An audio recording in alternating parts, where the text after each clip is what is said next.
गुरु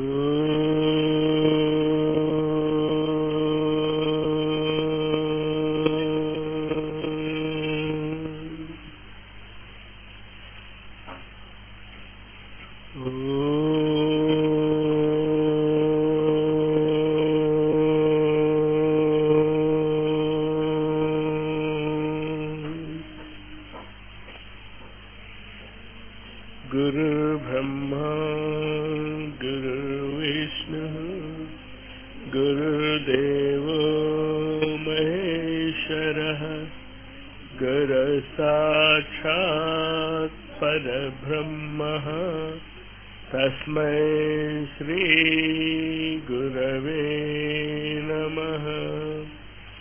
अखण्डमण्डलाकारम् व्याप्तं येन चराचरम् यत्पदं दर्शितं येन तस्मै श्री गुरवे नमः।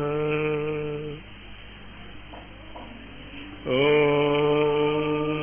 द्रां श्रीकृष्ण श्यामकमलनयना दत्तात्रेयाय शरणं मम।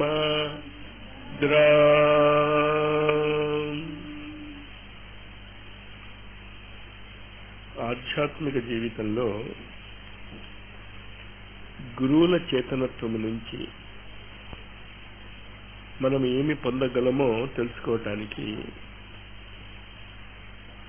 ప్రయత్నాలు చేస్తున్నాం.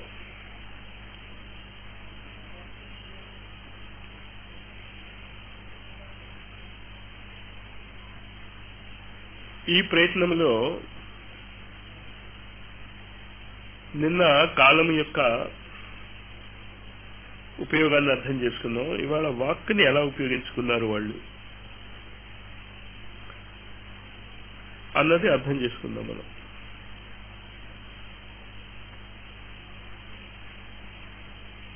అది అర్థం చేసుకోవటానికి ముందు వాక్కి సంబంధించినటువంటి రెండు ప్రమాణాలు మనకి సృష్టిలో లభిస్తూ ఉంటాయి అని చెప్పుకున్నాం. ఒకటి ఋషులు దర్శించినటువంటి వేదములు, రెండవది మునులు దర్శించినటువంటి పురాణాలు. ఇవి రెండు కూడా ప్రమాణాలే మనకి. ప్రమాణాలంటే అథారిటీ. వాక్కి సంబంధించినటువంటి ఈ రెండు ప్రమాణాలు మీకు ఉపయోగపడాలి అంటే ముందు మీరు మాట్లాడటం మానేయాలి అని చాలా రోజులు బట్టి చెప్తున్నాను. ముఖ్యంగా మనకి అవసరం లేని చోట్ల మనం చాలా ఎక్కువ మాట్లాడతాం.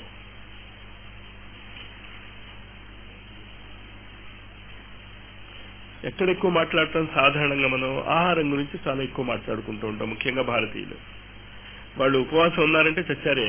వారం రోజుల ముందు నుంచి ఉపవాసం ఉండే రోజు ఏం తినాలి అని ఆలోచిస్తూ కూర్చుంటారు. శనివారం ఉపవాసం చేయాలి కదా, మరి శనివారం ఉపవాసం చేయాలంటే దానికి 3 రోజుల నుంచి పిండి నానేసుకోవాలి, పిండి పులవాలి. రోజు తినే ఆహారం అయితే అసలు గొడవే ఉండదు. కర్మం జాలక ఎవరైనా ఇంకోళ్ళ వంట చేస్తున్నారు అనుకోండి, వాళ్ళకి ఉచిత సలహాలు ఇస్తాం. ముందు ఈ అలవాటు పోవాలి. మీకు సంబంధించినటువంటి విషయాలలో మాట్లాడకూడదు. సలహా అడిగితే ఇవ్వటమే, అడగకపోతే ఏమవుతుంది? కానీ మీరు ఏ ఆహారం తీసుకున్నా యంత్రం వేస్తే అలాగే మారిపోతుంది, అది వేరే విషయం. ధనిలో ఏది వేసినా అగ్ని అవుతుంది. గంగా నదిలో ఎంత మురికి నీళ్లు మీరు కలిపేసినా అది గంగా నది అవుతుంది. అందుకనే యంత్రం వేసుకోమనేది. అర్థమైంది కదా? అంచేత యంత్రాల యొక్క సాంఖ్య యోగము మీకు ఇక్కడ కనిపిస్తుంది. సాంఖ్యయోగం, ఆ యంత్రాలకి సంబంధించినటువంటి సాంఖ్యము, సంఖ్యలు మీకు ఇక్కడ కనిపిస్తుంది. దానికి లింక్ మీకు గాయత్రి మహావిజ్ఞాన్ 3వ అధ్యాయంలో దొరుకుతుంది. 3వ భాగంలో గురువు గారు రాసింది పంచకోశ జాగరణలో. దాని గురించి కిందటి నవరాత్రుల్లో నేను చాలా విశదంగా చెప్పాను. అది బుక్ రూపంలో వచ్చిందిట. ఆ బుక్ రూపంలో వచ్చి ఉంటే దాన్ని చూసుకోండి మీరు. కానీ ఆ పంచకోశ సాధనలోనే ఈ 7 వారాలకి సంబంధించినటువంటి సంఖ్యాశాస్త్రం ఇచ్చారు, రంగులు ఇచ్చారు, ఆహారం ఇచ్చారు. కానీ అది కేవలము ఉదాహరణ మాత్రమే. అదే తింటూ కూర్చుంటే లాభం లేదు. మీరు దాని మీద ఎదగాలి. అది చూసుకోండి మరి. కానీ ఇదంతా దేని గురించి చెప్తూ వచ్చాను? వాక్కు గురించి ఇదంతా ఎందుకు చెప్తున్నాను? మీరు తిన్న ఆహారమే మీ వాక్కుని ఏర్పరుస్తుంది. మీరు తిన్నటువంటి ఆహారమే మీ వాక్కుని ఏర్పరుస్తుంది. అందుకని ఏ ఆహారానికి ముందు అచ్యుతానంత గోవింద నామోచ్చారణ భేషజాత్, అది పెద్ద అద్భుతమైనటువంటి మందు. నశ్యంతి సకల రోగా సత్యం సత్యం వదామ్యహం అని స్వయంగా అగ్నిదేవుడు చెప్పాడు. ఏ అగ్నిదేవుడు? అహం వైశ్వానరో భూత్వా ప్రాణినాం దేహమాశ్రితః ప్రాణాపాన సమాయుక్తః పచామ్యందం చతుర్విధం. మీ ఆహారాన్ని మీలో ఉండి వైశ్వానర రూపంలో 4 రకాలైనటువంటి ఆహారాలన్నింటినీ కూడా, ఏంటా 4 రకాలైనటువంటి ఆహారాలు? వైఖరి వాక్యకి సంబంధించినటువంటి ఆహారము, మధ్యమ స్థితికి సంబంధించినటువంటి ఆహారము, పశ్యంతి స్థితికి సంబంధించినటువంటి ఆహారము, పరాస్థితికి సంబంధించినటువంటి ఆహారం. ఇవి 4 రకాలైనటువంటి ఆహారాలను ఆయన మీ శరీరంలోకి ఎక్కిస్తాడు. సోమో భూత్వా రసాత్మక. శాప్, శాప్ అంటే తెలుసు కదా, చెట్టుకి మీరు ఎక్కడైనా చెట్టును ముట్టుకోండి రసం వస్తుంది మీకు. ఆ రసముగా మారుతుంది మనం తిన్నటువంటి ఆహారము. దాన్ని సోమరసము అంటాం మనం. ఆ సోమరసముగా మారేటటువంటి టెక్నిక్ వాక్కులో ఉంది. కానీ మీరు వాక్కు ఎంత ఉంటుంది అంటే, మీరు కీర్తన చేశారట నాకు వినిపించలే, పక్కన ఉన్నటువంటి గదిలోకి నాకు వినిపించలే మీరు చేసినటువంటి అద్భుతమైనటువంటి వాక్ సాధన. సిగ్గుపడాల్సింది ఉచ్చరించలేకపోవటానికి, ఉచ్చరించగలిగినందుకు కాదు. చెప్పాను, సినిమా పాటలు పాడుకుంటూ రోడ్డు మీద నడిచేయగలం. హరే రామ హరే కృష్ణ అని నడిచే దమ్ము మీలో ఎంత ముందుకుంది? నడవండి, చూస్తాను నేను నాతో పాటు. మీరే నడుస్తాం మాస్టర్. ఇంకేంటి ఈ మాస్టర్ వెర్రాడని అందరికీ తెలుసు కనుక వెర్రాడు వెంట కూడా మనుషులు వెళ్తూ ఉంటారు, చూశారో లేదో మీరు. ఇంకా ఎక్కువ మంది వెళ్తారు రోడ్డు మీద. వెర్రాడు వెళ్తూ ఉంటే వాడు వెంట ఎంతమంది ఉంటారు? చిన్నపిల్లలు, రాళ్ళు విసురుతూ వాళ్ళు, చిన్నపిల్లలను వద్దు అని చెప్తున్నాం అని చెప్తూ వెళ్లే పెద్దవాళ్ళు అలా వస్తారు నా వెనకాతలంతే. ధైర్యము లేనటువంటి వ్యక్తి ఆధ్యాత్మిక జగత్తుకు పనికిరాడు. అభయం సత్వ సంశుద్ధి. ముందు భయరాహిత్యం. మీరు నమ్మినటువంటి సిద్ధాంతాన్ని ఎందుకు ధైర్యంగా ఆచరించలేరు? నాకు కావాలి, మీకు కావాలి. ఎవడో ఆధ్యాత్మిక జగత్తులో ఉన్నా కూడా ధైర్యము లేకుండా ముందుకు అడుగు వేయలేడు. మరి ఆ ధైర్యం ఎక్కడి నుంచి వస్తుంది? పదాల వల్లే వస్తుంది. అర్జునుడు నిరసించిపోయి, కృంగిపోయి, నేను యుద్ధం చేయలేను ముర్రో అంటే ధైర్యం ఎక్కడి నుంచి వచ్చింది? పదాల వల్ల వచ్చింది. పదములను అలా ఉపయోగించండి. ఇంకోళ్ళని ఏడిపించటానికి, ఇంకోళ్ళు చేతకాని వాళ్ళు అంటానికి ఎందుకు? ఏంటి గ్యారంటీ మనకి? గురువులు చెప్పేది మీరందరూ కూడా ఆ భగవత్ స్వరూపులే. ఆషామాషిగా ఏం చెప్పటం లేవాళ్ళు. ఖచ్చితంగా సత్యం సత్యం వదామ్యహం. ఇదేమీ అబద్ధం కాదు. మరి నేను భగవత్ స్వరూపుణ్ణి అవుతే భగవత్ స్వరూపుల్లాగా ఎందుకు ఉండటం లేదు? నువ్వు ఉండదలుచుకోలేదు. గురువులు ఇచ్చేటటువంటి ఖచ్చితమైనటువంటి జవాబది. ఉండదలుచుకున్న వ్యక్తులు ప్రపంచం మీద ఆధారపడలేదు. ఓ వెంకటేశ్వర స్వామి కానీ, ఓ షిర్డీ సాయి కానీ, ఓ వివేకానంద కానీ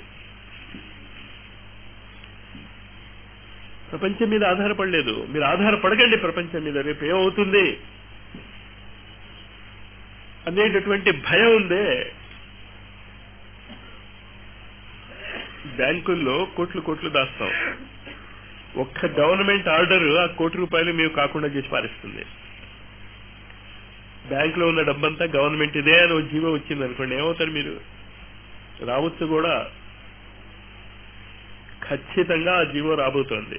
ఇవాళ కాబట్టి రేపు వస్తుంది, రేపు కాబట్టి ఎల్లుండి వస్తుంది. కానీ ప్రకృతిలో ఉన్నటువంటి సంపద ఎవడూ లాక్కోలేడు. ఈ గాలి నాది, ఇండియాది. పాకిస్తాన్కి వెళ్ళటానికి వీల్లేదు, చైనా వెళ్ళటానికి వీల్లేదు, ఆపమనండి గాలిని. మనము పిచ్చివాళ్లలాగా పృథ్వీ మీద గీతలు గీసేసుకుని ఇది పాకిస్తాన్, ఇది ఇండియా. ఆవిడ గీసాడో గీతలు? నువ్వు గీసుకున్నావు పిచ్చివాడివి. భూమి ఏమైనా గీసిందా? భూమి ఎప్పుడు కూడా అఖండ మండలాకారం. నువ్వు గీసుకుని యోగా పుస్తకాల్లో రాస్తాడు. మరి అది ఎప్పుడో నేను చేసి చూడలేదు. కోడి యొక్క ముక్కు నేల మీద పెట్టి ఓ గీత గీసేయమంటాడు ఇలాగా. అదేమనుకుంటుందా అంటే నేను కట్టేశానని. మరి తల పైకెత్తది. అది ఎంత నిజమో తెలియదు కానీ మన విషయాల్లో మాత్రం అది నిజమే అక్షరాల. నేను అల్పుణ్ణి, నాకేమీ చేత కాదు, ఇంకోళ్ళ దయాధర్మ భిక్ష మీద మాత్రమే నేను జీవించాలి అనేటటువంటి భావం నువ్వు ఏర్పరచుకున్నావు. యద్భావం తద్భవతి. నేను సర్వజ్ఞుణ్ణి, నేను సర్వేశ్వరుణ్ణి, ఈ ప్రపంచం అంతా నాది, నీదే అవుతుంది. తింటానికి తిండి లేనటువంటి ఫ్రెంచ్ సైనికుడు ఒకడు తింటానికి తిండి లేక సేనలో చేరాడు. చదువుకోవటానికి వెళ్ళాడు స్కూల్కి. చదువుకోవటానికి వీలు కాలేక ఏమయ్యాడు? మిలిటరీలో చేరిపోయాడు. మిలిటరీలో చేరిపోయి మిలిటరీ ట్రైనింగ్ అవుతున్నప్పుడు మరి వాడు మిలిటరీ డ్రెస్ వేస్తాడు కదా. ఆ ఊళ్ళో ఒక ముసలామె సామాన్లు అవి అమ్ముకుంటూ ఉంటే అప్పు చేశాడు. ఉంటే కదా తీర్చడానికి. మిలిటరీ ట్రైనింగ్ పూర్తయిపోయింది, వెళ్ళిపోయాడు. యుద్ధం చేస్తున్నప్పుడు అతని యొక్క ఒక కమాండర్ ఓ ఆర్డర్ ఇచ్చాడు అతనికి, ఈ పని చెయ్యాలి. మిలిటరీలో కమాండర్కి చెప్పం కదా. మిలిటరీలో కమాండర్కి ఎదురు చెప్తే ఏమవుతుంది? ఫినిష్, కోర్టు మార్షలే. అందులో ఆ కాలంలో. ఇక్కడైతే గురువు కూడా చెప్తాం మనం. ముఖ్యంగా ఆధ్యాత్మిక గురువులకి అందరూ చెప్పేవాళ్లే. మిగతా విషయాల్లో మాత్రం ఆవిడ ఏం చెప్పడు. కానీ ఓ డాక్టర్కి వాడు ఏదైనా చెప్పాడంటే మనం సలహా ఇవ్వం, ఓ ఎకానమిస్ట్కి మనం సలహా ఇవ్వం. కానీ అక్కడ గుడి కడుతున్నాం అనుకోండి, అందరూ సలహాలు ఇచ్చేవాళ్లే. ఇంతకీ అసలు దాని గురించి ఏమైనా తెలుసా? ఆగమ శాస్త్రమా? అదే శాస్త్రం అండి, పేరు కూడా వినలేదు. అంచేత మిలిటరీలో వాడికి ఖచ్చితంగా తెలిసింది ఇది ఆర్డర్ తప్పు అని. చేశాడు ఆ పని. కానీ అతనికి అనుమానం వచ్చింది, ఇంతోటి ఆర్డరు నేనే ఇవ్వలేనా అని. నెపోలియన్ అయిపోయాడు.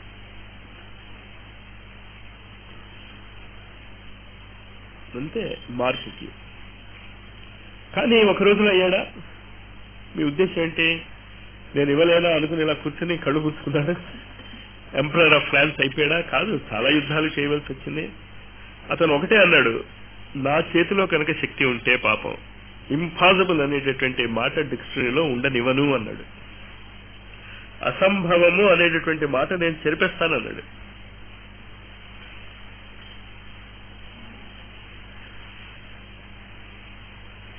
ఇంకోడున్నాడు 25 ఏళ్ల యువకుడు, భారతదేశం గురించి విన్నాడు.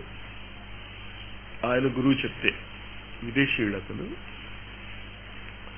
చాలా అద్భుతమైనటువంటి దేశంట, యోగ విద్య అక్కడ ఉంటుందిట. ఆ గురువు, నువ్వు ఎప్పుడైనా ఇండియాకి వెళ్ళగలిగితే, ఇప్పుడు మనం అనుకుంటాం కదా ఎప్పుడైనా జీవితంలో ఒక్కసారి అమెరికాకి వెళ్ళగలిగితే, అమెరికా వెళ్ళొచ్చిన వాళ్ళని చూస్తే మనం దేవతను చూసినట్టు చూస్తాం. మాస్టర్ వాడు అమెరికా వెళ్ళొచ్చి వచ్చేట మాస్టర్.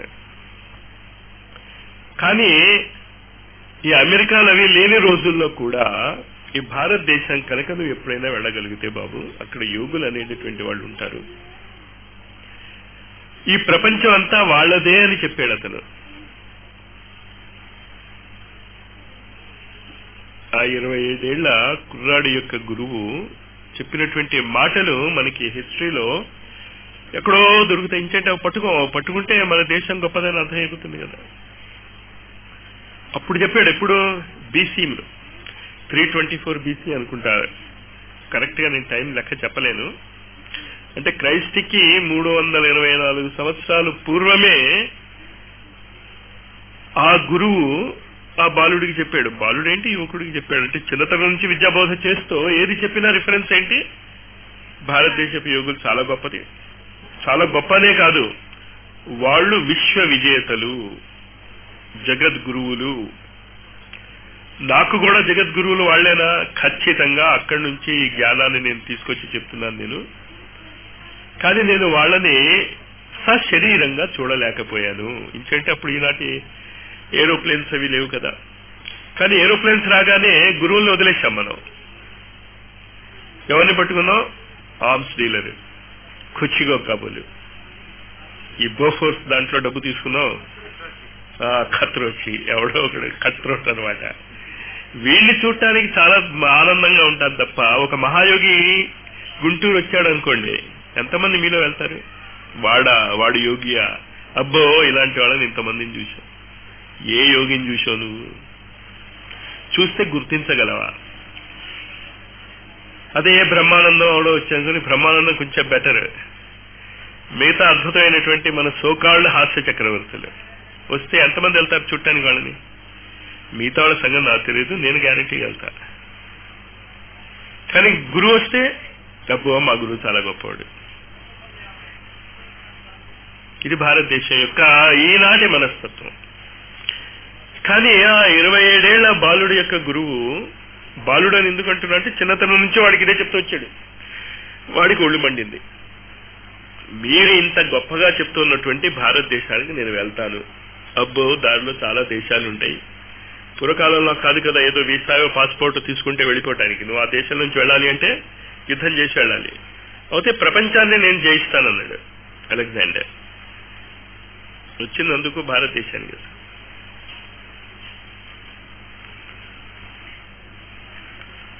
మరి ప్రపంచాన్ని జయించటానికి ఒక బ్రహ్మముడి ఉంది, ద గార్డియన్స్ నాట్ అని. అది వాళ్ళ దేశంలో చాలా ప్రసిద్ధికి ఎక్కిన చోట ఆ ముడి వేసి ఉంది. ఆ గురువు చెప్పాడు, బాబు నువ్వు అంత ఈజీగా వెళ్ళలేవు, గార్డియన్స్ నాట్ అని ఒకటి ఉంది. మీరు వినుంటారు, ఇంగ్లీష్ కాస్త తెలిసినవాడు. బ్రహ్మముడి అంటాం దాన్నే మనం. నాట్ అంటే ముడి, KNOT నాట్. మనం తెలుగులో బ్రహ్మముడి అంటాం. అంటే ఏంటి? విఫలేమని. అలాగే గార్డియన్స్ నాట్ అని ఒకటి ఉంది. బాబు నువ్వు జగజ్జగైతో కా, నేను అసలు అందుకే కదా నీకు ఇంత ఇలాగా అమ్మో భారతదేశం అనిపించాను. 27 ఏళ్ళ వయసు వచ్చాక నీకు తట్టింది వెళ్దామని భారతదేశానికి. వెళ్ళు బాబు. ఇదంతా దేనికి చెప్పానో అర్థమవుతుంది కదా. పదముల యొక్క ఇది 27 ఏళ్లు పట్టింది ఆ గురువుకి భారతదేశం వేపుకి ఆ బాలుని తిప్పటానికి. అంటే మొదటి నుంచి అతనికి వాడిని తిప్పాలని ప్లాన్ వేసుకుంటే, అసలు మీరు ఈ ఆశ్రమానికి ఎందుకు వస్తున్నారో మీకే తెలీదు. ముక్తి పొందటానికి వస్తున్నారు చాలా మంది. నేను చెప్పా, మా గురువుకే తెలియదయ్యా ముక్తి అంటే ఏంటో. ఆయన రాత్రల్లో ఏడ్చేవట్ట పాపం, తలడాలు తప్పించేవట్ట. నేను ఏడవలేకపోతున్నాను అని ఏడుస్తున్నాను నేను. అంచేత ముక్తి కోసం వచ్చేవాళ్ళు దయచేసి ఇక్కడికి రావాల్సిన పల్లె. ముక్తి ఎక్కడొస్తుందో మీరు చూసుకోండి, నాకు తెలీదు. నాకు తెలిసినంత వరకు ముక్తి అనే పదము పెద్ద ఫార్స్. అసలు మాయ అది, ప్రపంచం మాయ ఏం కాదు. ముక్తి ఈజ్ ఎ ఫార్స్. బయలుదేరాడు బ్రహ్మముడి విప్పటానికి. అక్కడ నిజంగా ఒక ముడి ఉంది అక్కడ ఆ దేశంలో, బ్రహ్మముడి, గార్డియన్ నాట్. విప్పలేకపోయాడు. కోపం వచ్చింది. ఏం చేశాడు? కత్తి పెట్టి ఒక వేటేశాడు. విప్పేశాను బ్రహ్మముడి అన్నాడు. అయితే పో అన్నాడు. అయితే మీ కోరిక గురువు గారు, భారతదేశం నుంచి ఒక యోగిని నువ్వు తీసుకురా బాబు, దర్శించుకోవాలని ఉంది. అప్పటికి ఆయనకి 96 ఏళ్ళు ఎంతో. అరిస్టాటిల్, అలెగ్జాండర్ యొక్క గురువు, చాలా పెద్ద ఫిలాసఫర్ ఆయన. భారతదేశం నుంచి ఆ జ్ఞాన సంపద పొందినటువంటి మహావ్యక్తి. చూడాలనుంది, ఒక యోగిని కళ్ళారా తీసుకురా అన్నాడు. అందుకొచ్చాడు భారతదేశానికి. మరి ఎందుకు తిరిగి వెళ్ళిపోయాడు? చాణక్యుడికి అలెగ్జాండర్కి మధ్య జరిగిన సంభాషణ ఆవిడ రికార్డ్ చేయడు. హిస్టరీ పుస్తకాల్లో ఉండదు అది. ఏ కారణం వల్ల చంద్రగుప్తుడు ఒక గ్రీకు వనితని వివాహం చేసుకోవాల్సి వచ్చిందో కూడా ఆవిడికి తెలియదు. ఎందుకు తెలుసుకోవటం? వాడు విశ్వవిజేత అప్పటికే. ఆఫ్టర్ ఆల్ చంద్రగుప్తుడు అవడు చాణక్యుడు నిలబడినటువంటి ఒక తోలు బొమ్మ. ఇదంతా మన భారతదేశ సంస్కృతిని అర్థం చేసుకోగలిగితే మీరు ఉద్యోగాలు చేయక్కర్లేదు, ఏమీ చేయక్కర్లేదు. చాణక్యుడు ఏం చేశాడు? చంద్రగుప్తుడు రాజ్యం వచ్చేశాక ఏమి చేయలే. రాక్షస మంత్రికి మంత్రిత్వం ఇచ్చాడు. అసలు ఆ లెవెల్ ఆఫ్ థింకింగ్, మన లెవెల్ ఆఫ్ థింకింగ్ చూడండి. ఇక్కడికి వచ్చినా కూడా నేను, నా కోరికలు, నా తిండి, నా ఇది, నా బట్ట. గుడిసెలో ఉండేవాడు. ఓ ముహూర్తం చూసుకున్నాడు, చక్రవర్తి అభిషేకం చేసేశాడు చంద్రగుప్తుడికి. అప్పటికి రాజ్యం కూడా రాలేదు చంద్రగుప్తుడికి. చేశాడు. చేసిన నాకు తెలియదు ఎన్ని సంవత్సరాల తర్వాత జరిగిందో అది. అంత హిస్టరీ పుస్తకాలు నేను చదవలే, నాకు అనవసరం కూడా. హిస్టరీ ఎందుకు, ఇక్కడ మారితే మనం చాలు. కానీ ఆ హిస్టరీ నుంచి శక్తిని మనం పొందగలిగితే మనం ఎవరి మీద ఆధారపడక్కర్లేదు. ఏ శక్తి నిన్ను చిన్న పిల్లవాడి నుంచి ఇంతవరకు జీవింపజేసిందో అది సమాజం కాదు. నీ ఆరోగ్యం చెడిపోతే సమాజం ఏం చేయగలుగుతుంది? క్యాన్సర్ వస్తే సమాజం ఏం చేయగలుగుతుంది? నిన్ను నిలబట్టి నిన్నొక మనిషిగా ఇచ్చేటటువంటి శక్తి ప్రకృతికి ఉంది. Catch it. చదువుకోక్కర్లే మీరు. క్రైస్ట్ ఏం చదివాడు? ఏ ఉద్యోగాలు చేశాడు? సిద్ధి సాయిబాబా ఏ ఉద్యోగాలు చేశాడు? రామకృష్ణ పరమహంస ఏ ఉద్యోగాలు చేశాడు? వివేకానంద ఏ ఉద్యోగం చేశాడు? ఎవరు ఏ యోగి ఏ ఉద్యోగం చేశాడని మీరు వెళ్ళి వాళ్ళ కాళ్ళ మీద పడుతున్నారు తప్ప, వాళ్ళు చచ్చినా వాళ్ళ సమాధి పట్టుకుని వెళ్లాడుతున్నాం గబ్బిలాల్లాగా. గబ్బిలాల్లాగా ఎందుకు అంటున్నాను? గబ్బిలాలు వెలుతురు చూడలేవు. గురువుల సమాధి మీదకి వెళ్ళి కూడా మీకు వెలుతురు కనిపించకపోతే ఏం చేయగలం? ఆ వెలుతురు కనిపించటానికి ఆ వాక్కులను పట్టుకోవాలి మీరు. ఆ వాక్కులు మీలో మార్పు తీసుకురావాలి. దాన్ని మెసేజ్ అంటాం మనం. అది కూడా ఏం వాక్కులు పట్టుకోవాలి? నిశ్శబ్దములోని శబ్దము, ది వాయిస్ ఆఫ్ సైలెన్స్. చాలా మంది పిచ్చివాళ్ళలాగా భగవద్గీత 700 శ్లోకాలు కదా. ఎలా చెప్పాడు 700 శ్లోకాలు? యుద్ధం భూమిలో మీ మనసులో ఒక భావన మెదులుతుంది ఒక సెకండ్లో. చాలా సార్లు మీరు కాగితం మీద దాన్ని పెట్టడానికి 500 పేజీలు మీరు పెట్టినా ఒక్కొక్కసారి నింపలేరు ఆ భావనని. ఎంతసేపు పట్టింది ఆ భావన మీ మనసులో మెదలటానికి? ఊ అనేటటువంటి శబ్దము ఆ కాలాతీత స్థితికి మిమ్మల్ని తీసుకెళ్తుంది అని చెప్పాను నేను. అంచేత అతను వచ్చాడు ఆ బ్రహ్మముడి విప్పుకుని కాదు, ఛేదించుకుని. భారతదేశానికి వస్తే మారువేషంతో వచ్చాడు. రాజు ఇక్కడ ఎలా పరిపాలన చేస్తాడో చూద్దాం భారతదేశంలోని. ఏం జరిగింది అక్కడ? కేసు నడుస్తుంది. కేసు ఏం నడుస్తుంది అంటే, ఒకడికి భూమిలో నిధి దొరికింది, కోట్లాను కోట్ల యొక్క నిధి దొరికింది ఒకడికి. పురుషోత్తముడు అనేటటువంటి రాజు అక్కడ ఉండేవాడు. అవి సంఘటనలు రికార్డ్ అయి ఉన్నాయి హిస్టరీలో. కానీ ఎందుకు అలెగ్జాండర్ మారువేషంలో పురుషోత్తముడి యొక్క రాజరిక వ్యవస్థ చూడాల్సి వచ్చిందో ఆవిడ ఆలోచించాడు. జగత్ విజేతగా రావాల్సినటువంటి వ్యక్తి ఎందుకు అలా రావాలి అక్కడికి? ఏం చూడాలని వచ్చాడు?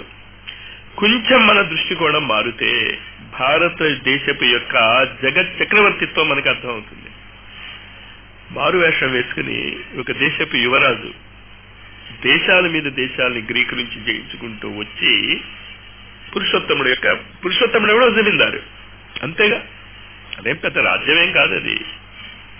అప్పుడు అన్ని రాజ్యాలు ఉండేవి. నిధి వచ్చింది, దొరికింది. వీడే పిలిపించి రాజుతో చెప్పాడు, రాజా నేను భూమి అవుతే కొన్నాను, కానీ భూమిలో నిధి ఉందని నాకు తెలియదు. అంచేత నిధి ఎవరికి చెందాలి? ఆ ఓనర్కి చెందాలి, నేను తీసుకోవాలన్నాడు. నువ్వేమంటావు అన్నాడు పక్కవాడు ఓనర్ని, ఎక్స్ ఓనర్ని. నేను అమ్మినప్పుడు నిధి ఉందని నాకు తెలియదు, ఇప్పుడు దొరికినది వాడిదే అన్నాడు. ఇద్దరు పిచ్చివాళ్ళు మన భాషలో. అంతేగా నిధి దొరికితే నోరు మూసుకుని దాచేసుకోక వాడు చెప్పటం ఏంటి? వాడే ఉన్నాడు నేను తీసుకొని అన్నాడు, ఇద్దరు తీసుకోనంటే తీసుకొని అన్నారు. ఇప్పుడు రాజు ఏం చేయాలి? ఇప్పుడు గవర్నమెంట్ అయితే ఏముంటుంది? భూమి లోపల ఏది దొరికినా అది గవర్నమెంట్దే. కానీ పురుషోత్తమంలో చెప్పలేదు. ఏమయ్యా మీకు పిల్లలు ఉన్నారా అన్నారు. వాడికి పెళ్లిడికి వచ్చిందా అన్నాడు. వచ్చిందన్నారు. వాళ్ళిద్దరికి పెళ్లి చేసేయండి బాబు, ఆ ధనం వాళ్ళకి ఇచ్చేయండి అన్నాడు. ఆ రోజు నిర్ణయించుకున్నట్ట అలెగ్జాండర్ ఈ దేశాన్ని గెలిచే ప్రసక్తే లేదని. ఎవరిని నువ్వు గెలవాలి? కోరికలు ఉన్నవాడిని అవుతే నువ్వు గెలుస్తావు. వద్దుపో అనేవాడిని ఈ దేశం నాది అన్నావు అనుకో, వాడు నడిచి తీసుకుపో అంటాడు. అలాంటి యోగులు నేను ఎక్కడ తీసుకెళ్తావు? అప్పటికి ప్రయత్నించట. చాణక్యుడిని అడిగట.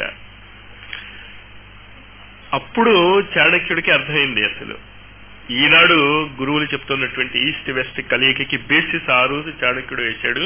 అది తర్వాత ఎప్పుడైనా గురు చరిత్రలో చదువుకుందాం. చాణక్యుడు మన గురు పరంపరలో వాడు ప్రస్తుతం కాదు, మన గురు పరంపరే అది. ప్రస్తుతం మనం డిసెంబర్ లోపల చదువుకునే గురు పరంపరలో రాడు ఆయన. కానీ అప్పుడు అర్థమైంది ఆయనకి ఈ ప్రాక్ పశ్చిమాల కలయిక జరగనంత వరకు ఇంకా ఇంతే భారతదేశము ఎదగదు అని. అప్పుడు చాణక్యుడిని అడిగాట ఆయన, ఒక యోగిని తీసుకెళ్లాలని ఉంది నాతో పాటు, వాడంతట వాడు వస్తే ఓకే, రాకపోతే నువ్వు తీసుకెళ్ళలేవయ్యా అన్నాడు. మరి ఎక్కడుంటారు యోగులు? అడవిలోకి పో, నీ అదృష్టం బాగుంటే దొరుకుతారన్నాడు. వెళ్ళాడు అడవిలోకి. దొరికాడు ఒక యోగి. నేను వచ్చాను, మా దేశానికి వస్తావా అన్నాడు. పక్కకు తొలగి అన్నాడు. ఎందుకన్నాడు? సూర్యకిరణాలు ఆపుతున్నావయ్యా, నువ్వు పక్క పో అన్నాడు. నోరు మూసుకున్నాడు, వెళ్ళిపోయాడు. అలాంటి వ్యక్తిత్వాలుగా మనం రూపొందాలి. ఇక్కడ ఒక జగత్ విధేత వచ్చి నా దేశానికి వస్తావా, పోయ్ నేను నీ జగత్కి వచ్చింది. ఆ మానసిక సామర్థ్యము రావాలి అంటే మన ప్రవర్తన ఏ లెవెల్లో ఉండాలి? ఓ రాజు లెవెల్లో ఉండాలి. I am the king of Kings అంటే గాబరపడ్డారు రోమన్ ఎంపైర్. క్రైస్త మాట భారతదేశానికి వచ్చాక నేర్చుకున్నాడు. నేనే రాజాధిరాజును అని. నువ్వు కూడా క్రైస్తే కాదు, నువ్వు కూడా రాజాధిరాజువే. కానీ రాజాధిరాజు అవటానికి కొంచెం ట్రైనింగ్ కావాలి. కుటుంబ బాధ్యతలు సక్రమంగా నిర్వర్తించలేనటువంటి వ్యక్తి రాజాధిరాజు ఏమవుతాడు? అసంభవం. నీ ఇల్లునే నువ్వు సరిదిద్దుకోలేవు, ఇంకా దేశాన్ని ఏంటి ప్రపంచాన్ని ఏంటి గ్రహాన్ని నువ్వు ఎలా సరిదిద్దుకోగలవు? అందువల్ల ఋషులు గృహస్థాశ్రమాన్ని ఏర్పాటు చేశారు. ఇది ఏ కంటిన్యూటీలో చెప్తున్నానో అర్థమైందా మీకు? ఆశ్రమ వ్యవస్థలు గురువుల గురించి చెప్తూ వస్తున్నాను. బ్రహ్మచర్యాశ్రమం గురించి మొన్నటి వరకు చెప్పాను నేను. ఏంటి బ్రహ్మచర్యాశ్రమం అంటే? సెక్స్ కంట్రోల్ కాదు, లో నిరంతరం ఉండాలి. ఆ ఉన్నవాడు ఏం చేయాలి? బాధ్యతలు స్వీకరించాలి. గృహస్థాశ్రమం ఏం బాధ్యతలు స్వీకరిస్తున్నాం మనం? అసలు బాధ్యత అంటే ఏమిటి? నేను చెప్పినట్టు వినాలి. పక్క వాళ్ళందరూ నేను చెప్పినట్టు వింటే నా బాధ్యత. కుదరదు. పరిణామ క్రమం తెలియాలి మీకు. మీ పిల్లల యొక్క పరిణామ క్రమంలో రోల్ ఏంటి, నీ రోల్ ఏంటి పరిణామ క్రమంలో? చాలా స్పష్టమైనటువంటి అవగాహన రావాలి అంటే ఎన్ని పుస్తకాలు చదవాలి మీరు? పరిణామ క్రమం అంత ఈజీగా మీకు తెలిసిపోతుంది అనుకునేటటువంటి భ్రమలో మీరు ఉంటే ఓ 4 లెక్చర్స్ వినేస్తే మీకు పరిణామ క్రమం వచ్చే మాట ఉంటే చాలా బాగుంది. కానీ రాదు. ఇంచేదంటే ఇప్పటికీ నాకు చాలా స్పష్టంగా పరిణామ క్రమం అర్థమైందని చెప్పలేను నేను. అవగాహన అయింది, ఇలా జరుగుతుంది. పుస్తకాల్లో ఉంది అది. అంచేత ఆ విధమైనటువంటి నిర్ణయాలు తీసుకున్నటువంటి వ్యక్తులు మీ మనస్సంతా అక్కడ ఉండాలి, బ్రహ్మంలో చరిస్తూ ఉండాలి. ఇక్కడ పక్కన వాడేం చేస్తున్నాడు, వీడేం చేస్తున్నాడు మీకు ఎందుకు? ఖచ్చితంగా టైం కొడుతున్నారు, గంట కొడతారు కదా, ఆ టైంకి వచ్చేయండి. తినేసి మాట్లాడకుండా పోండి, మీ పనులు మీరు చేసుకోండి. ఆ అనంతమైనటువంటి జ్ఞాన సంపద. అచ్యుతానంత గోవింద. అర్థం చేసుకోండి, అది అచ్యుత స్థితిలో ఉన్నటువంటి వ్యక్తికి ఎలా, అది ఏ విధంగా చెప్పాలి మీకు అన్నది ఇంపార్టెంట్. నాకు అర్థం కావటం లేదు అది, కానీ మీకు అర్థమైంది అని నిరూపించండి, హోరెత్తించండి. ఇక్కడ ఆ నామాలతో ఒక హోరెత్తించాలి. అచ్యుతానంత గోవింద నామోచ్చారణ భేషజాత్. ఇవాళ పొద్దున్నే 4 రోజుల తర్వాత మళ్ళా ఇంటర్నెట్ ఓపెన్ చేశాను. పోల్ షిఫ్ట్ గురించి, ఉత్తర ధ్రువము దక్షిణ ధ్రువముగా మారబోతోంది అన్న దాని గురించి పుస్తకాలు ఏమైనా దొరుకుతాయా అని చూశాను. ఏదో 1-2 దొరుకుతాయని కళ్ళు చెదిరాయి నాకు. 70,000 పేజీలు ఉన్నాయి దాని మీద. నేను ఎక్కడ చదివితే 70,000 పేజీలు. దేని గురించి ఉంది అది? ఖచ్చితముగా వాడు డేట్ కూడా ఇచ్చాడు, 5th May 2000. పోల్ షిఫ్ట్, ఉత్తర ధ్రువము దక్షిణ ధ్రువముగా మారిపోతుంది. అవుతా ఏంటిట అన్న వాళ్ళకి ఏమీ అవదని గుర్తుంచుకోండి. కార్గిల్లో యుద్ధం జరిగింది. ఎవడు నష్టపోయాడు? ఆ యుద్ధం చేసిన కుటుంబ సభ్యులు నష్టపోయారు. ఎవరికి పేరు వచ్చింది? యుద్ధం చేసిన వాళ్ళకి పేరు వచ్చింది. మీకు మాకు ఏమైంది? తిండి తింటూనే ఉన్నాం, సినిమాలు చూస్తూనే ఉన్నాం, ఒకళ్ళొకళ్ళు తిట్టుకుంటూనే ఉన్నాం, నీకు చేత కాదంటే నీకు చేత కాదు అంటూనే ఉన్నాం, మనకేదో చేత అయిపోయినట్టు. అలాగే జరుగుతుంది అది కూడా. మీరు ఆ దృష్టికోణముతో లేకపోతే పోల్ షిఫ్ట్ అయినా మీకేమీ అర్థం కాదు. కానీ ఆ పోల్ షిఫ్ట్ కావాల్సినటువంటి సంపూర్ణమైనటువంటి అవగాహన రేపు సాయంత్రానికి ఇక్కడ బోర్డు మీద వచ్చేస్తుంది. దాని గురించి నేను 15 ఏళ్ల బట్టి చెప్తున్నాను నేను మీకు. దాని యొక్క రూపకల్పన రేపు బోర్డు మీద వస్తుంది. ఎన్నిసార్లు చెప్పినా పురుష సూక్తం స్త్రీ సూక్తం కంటతా రాలే. చీరాల్లో కాబోలు ఎప్పుడో 5 సూక్తాల గురించి చెప్పాను. 5 సూక్తాలు కంటతా పెట్టాలంటే మీరు మీ యొక్క ఇంట్రెస్ట్ ఎంత, దాన్ని బట్టి రిజల్ట్ రాలేదు అని గురువుల మీద పడకండి అనవసరంగా. మరి లేట్ అయిపోయిందా ఏం పర్వాలేదు, ఎప్పటికీ పర్వాలేదు. Course continues. అనంతమది అచ్యుతానంత గోవింద. తెలిసిన మరుక్షణం నుంచి మీరు మొదలెట్టండి మీ జీవితాలను, అందంగా మలుచుకోండి.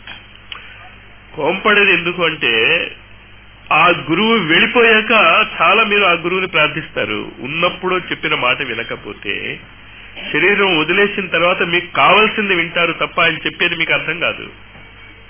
అంత అర్థమయ్యే శక్తి ఉంటే గురువుల శరీరంలో రావక్కర్లే. మీకు అర్థం కాదు ఖచ్చితంగా. ఏమర్థం అవుతుంది? ఇదంతా సిద్ధి సాయి చెప్తాడా మీకు? చెప్తే అర్థం అవుతుందా మీకు? యానిబెసెంట్ సెలబ్రేషన్స్ జరుగుతున్నాయి ఇప్పుడు. యానిబెసెంట్ శరీరం వదిలేసిన తర్వాత ఒక సర్కులర్ పంపించారు అందరికీ.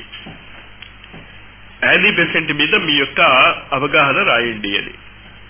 లెడ్బీటర్ అని ఒక మహాయోగి ఉన్నాడు థియోసాఫికల్ సొసైటీలో. ఆయనకు ఆ ఉత్తరం ఏమని స్ఫురించిందిట, తప్పు అర్థం చేసుకున్నాడు. యానిబెసెంట్ యొక్క మెసేజ్ కావాలని అడుగుతున్నాను అనుకున్నాడు. వాడి సత్తా అది. చనిపోయినటువంటి యానిబెసెంట్ దగ్గరికి వెళ్ళిపోయాడు.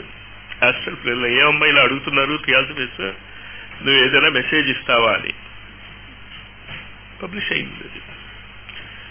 ఆ విషయం ఎవడు చెప్పడం యానిబెసెంట్ మెసేజ్లో. యానిబెసెంట్ చాలా గొప్పది, చాలా దేశభక్తురాలు, ఏదవుతే ఉంది, నీకేం లాభం? యానిబెసెంట్ చాలా గొప్పదవుతాయి. కానీ ఆమె వాక్కులున్నాయే, అద్భుతమైనటువంటి వాక్కులు. ఆ వాక్కులు మీ జీవితాన్ని మార్చటమే ధుని యొక్క ఉద్దేశం. గురువుల యొక్క వాక్కుల యొక్క స్వరూపము అగ్ని. అగ్ని లక్షణం ఏంటి? ఏది అగ్నిలో వేస్తావో అది మండిపోతుంది. అగ్ని రూపముగా మారుతుంది. ఆఖరికి ఇనువు కూడా ఎనబడిపోతుంది, కాంతివంతంగా మారిపోతుంది. మళ్ళీ బయటికి తీస్తే చల్లారిపోతుంది, అది వేరే విషయం. అగ్ని సంపర్కంలో ఉంటే, అంచేత గురువుల యొక్క వాక్యముల సంపర్కంలో ఉంటే మీరు కూడా గురువులైపోతారు. అంచేత నాకు ఈ బాధలు ఉన్నాయి మాస్టర్, ఆ బాధలు ఉన్నాయి మాస్టర్. ఏం చేస్తాడు మాస్టర్? ఏం చేయడు. కానీ అగ్ని యొక్క సంపర్కం వస్తుంది గురువు దగ్గరికి వచ్చినప్పుడు కనుక.